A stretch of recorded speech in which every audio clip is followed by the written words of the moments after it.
vous verrez qu'à la page 416, là où il y a marqué Haggadah el Pesach au milieu de la page, vous avez un programme en un certain nombre de points. Vous avez Kadesh, Urhas, Karpas, Yahatz, Magid, Rocha, Motzi, Matzah, Maror, Korer, Shulchan, Orer, Tzafun, Barer, Halel, Yetza.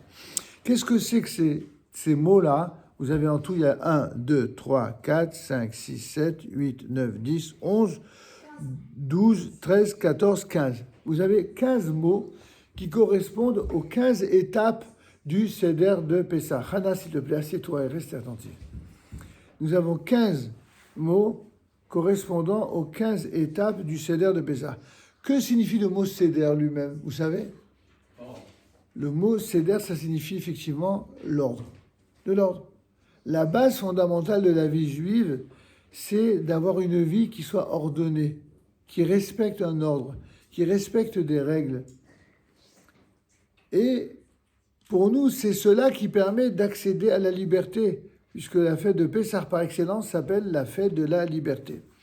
Il y a des conceptions humaines qui prétendent que c'est le contraire, que la liberté, c'est par principe le fait de ne pas respecter un ordre voulu ou établi par Dieu ou les sages, mais de considérer que la vraie liberté, c'est que chacun décide de faire ce que lui veut ou ce que lui ou elle décide.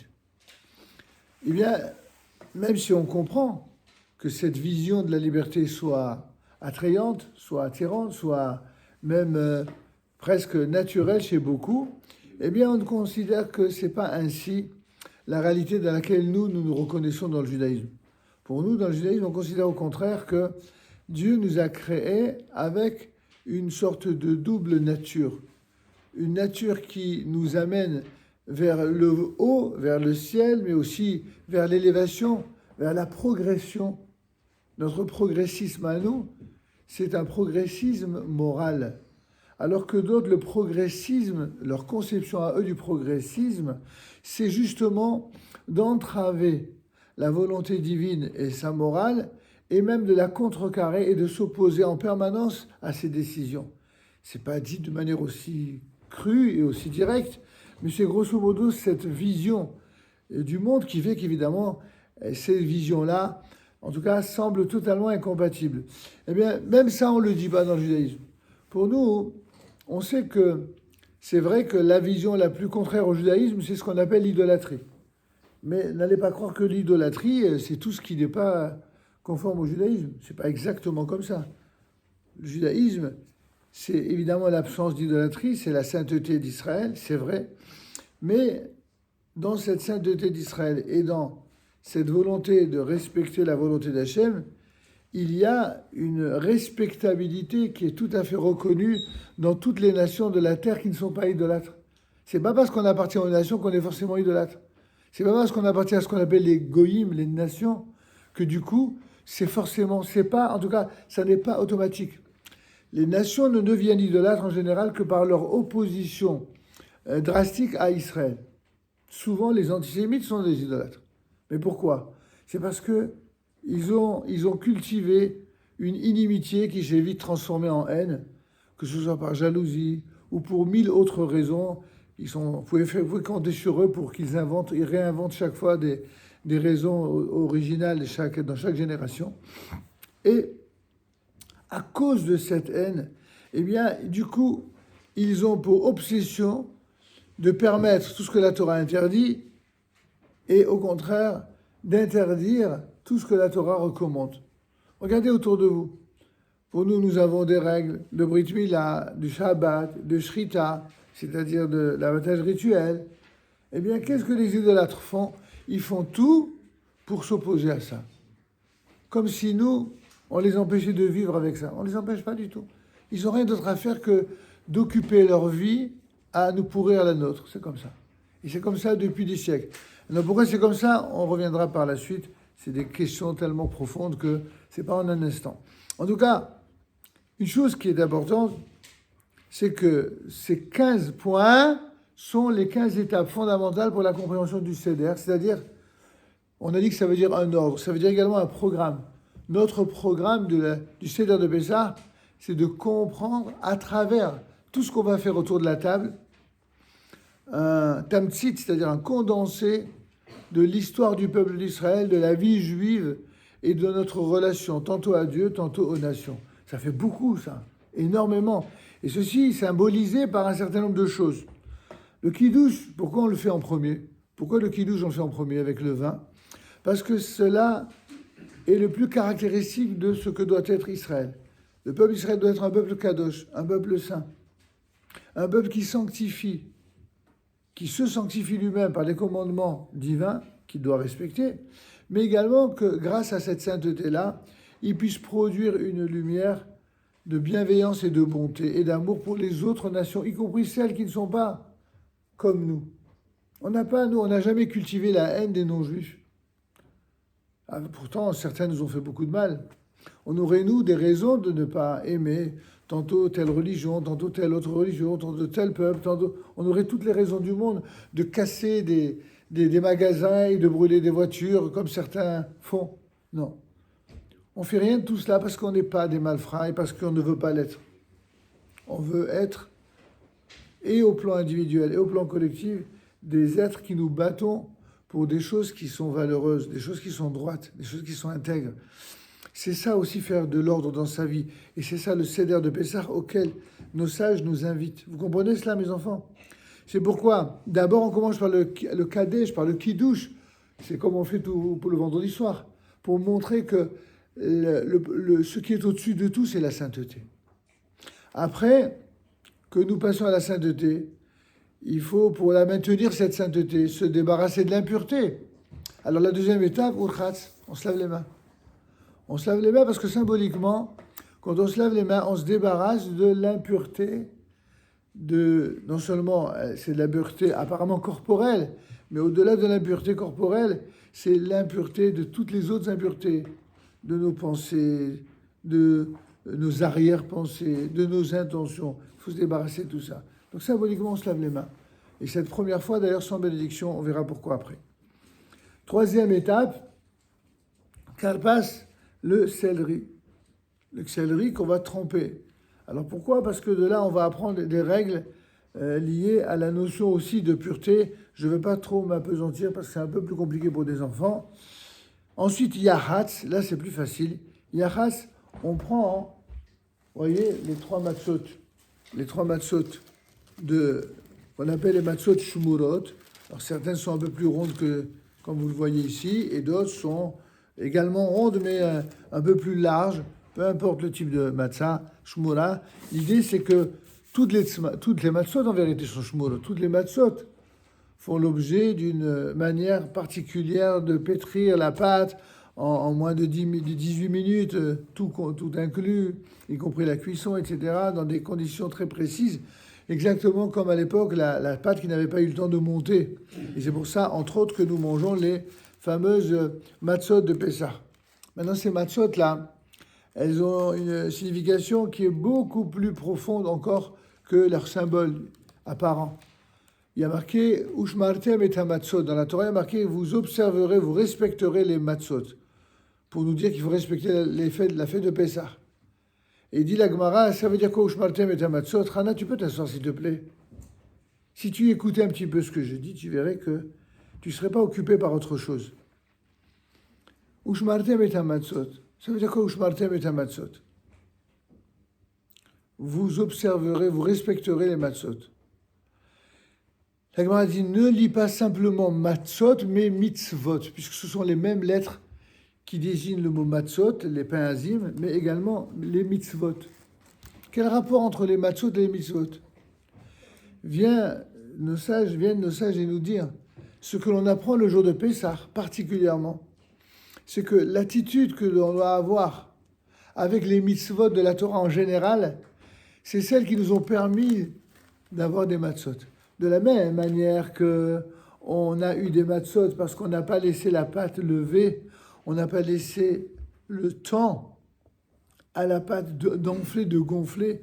Ainsi, dans la nature humaine, dans l'âme humaine, dans l'éducation que l'on donne à nos enfants et à nos élèves, eh bien, on essaie de tout faire pour les empêcher d'enfler, pour les empêcher littéralement de gonfler, comme cette pâte. c'est-à-dire de laisser un temps qui soit utilisé à mauvais escient pour apprendre des mauvaises choses, pour apprendre des choses qui appartiennent au monde de l'idolâtrie. Il faut que dès le plus jeune âge, un enfant, il prenne de bonnes habitudes, qu'il ait un esprit pur, parce que les enfants ont un esprit pur. Ils n'ont pas encore eu le temps d'être compromis ou d'être corrompus, plutôt, par des pensées qui sont parfois des mauvaises pensées adultes. Il faut que les jeunes enfants qui ont un esprit pur et une âme qui est pure, que surtout ils soient maintenus dans cette pureté-là, afin que leur ego, c'est-à-dire l'orgueil qui existe potentiellement dans chaque enfant, eh bien, ne le détourne et ne le rende un enfant tordu. D'ailleurs, tous les parents du monde savent ça. Le moment le plus dur pour éduquer un enfant, c'est juste après la bar mitzvah ou la bat mitzvah, c'est-à-dire au moment de l'adolescence. Pourquoi c'est le plus dur? Parce que les enfants seront, après la bar mitzvah ou après la bat mitzvah, en fonction de la manière dont les parents se sont occupés de leurs enfants de la naissance à l'âge de la bar mitzvah. Pourquoi la bar mitzvah est à l'âge de 13 ans pour les garçons et 12 ans pour les filles? Parce que c'est le nombre d'années absolument nécessaire pour qu'un enfant soit semblable à cette pâte-là, qui n'ait pas eu le temps d'être imprégné de mauvaises choses. Et ça, c'est le rôle des parents.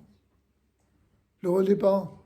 Les sages nous disent que il y a dans l'être humain, lors de sa création, le bon penchant et le mauvais penchant.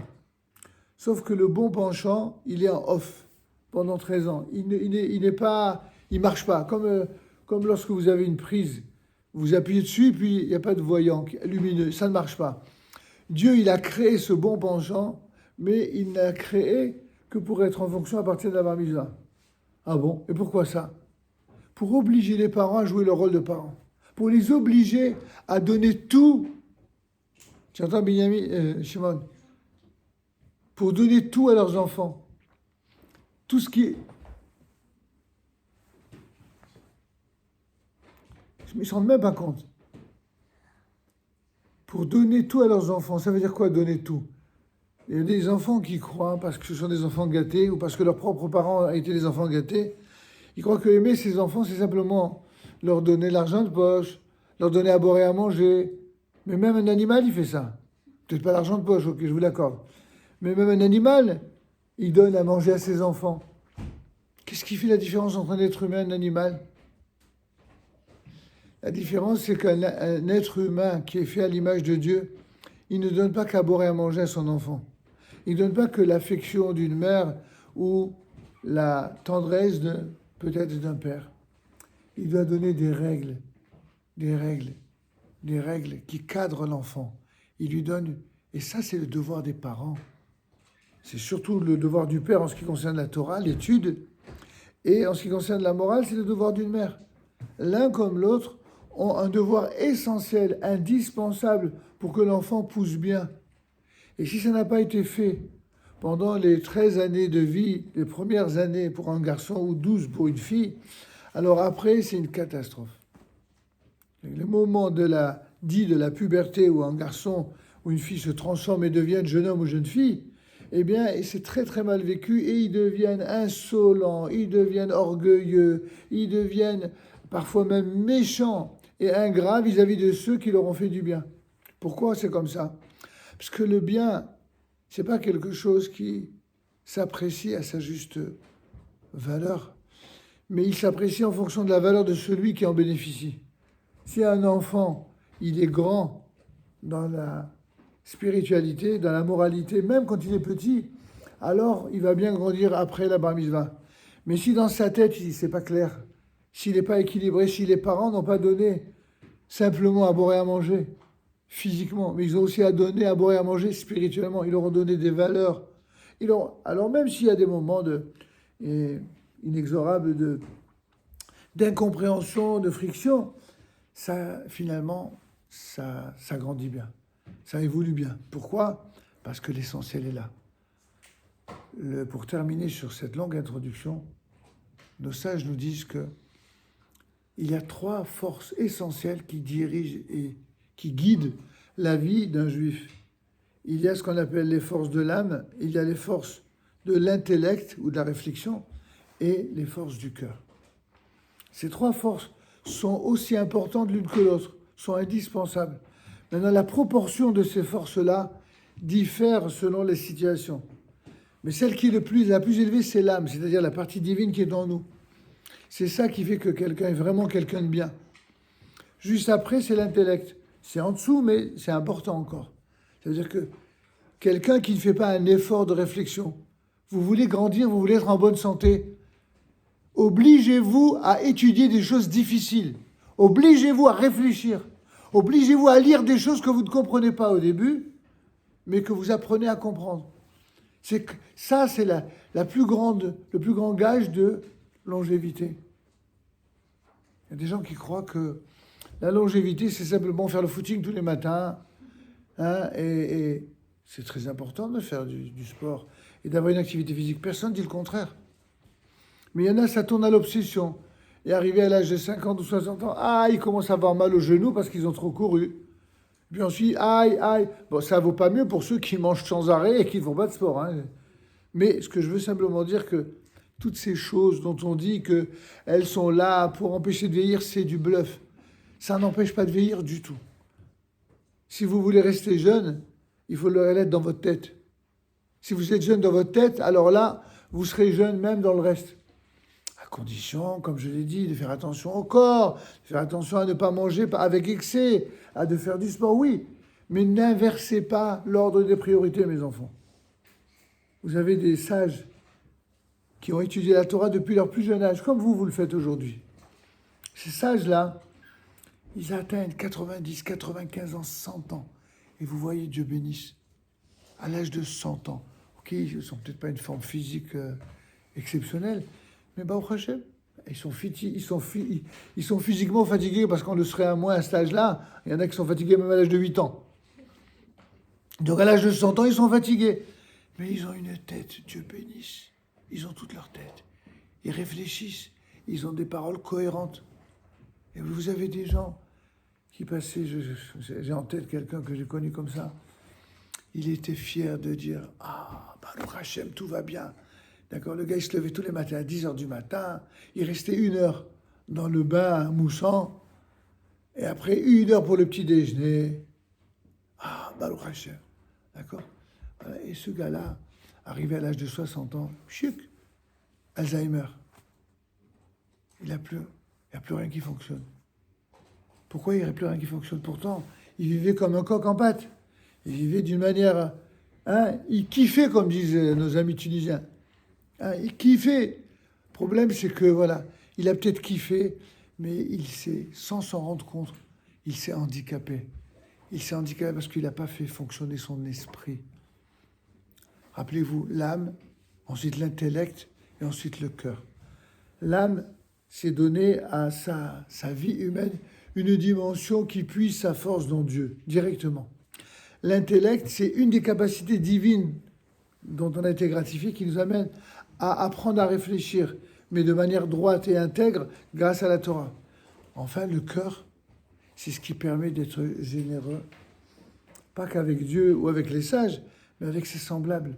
On ne peut pas être dans la Torah si on est méchant avec son épouse ou avec son époux ou avec ses enfants. Être dur ne signifie pas être méchant. On doit être dur parfois pour respecter ou faire respecter des principes, mais il faut que cette dureté soit empreinte d'amour, de tendresse, de gentillesse.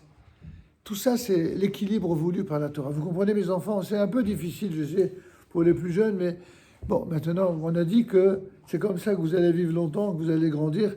C'est en apprenant des choses un petit peu difficiles. Voilà, on va s'arrêter là pour notre introduction au Seder de Pessah et on va poursuivre. On a déjà fait le Kiddush, on va poursuivre avec les autres brachot.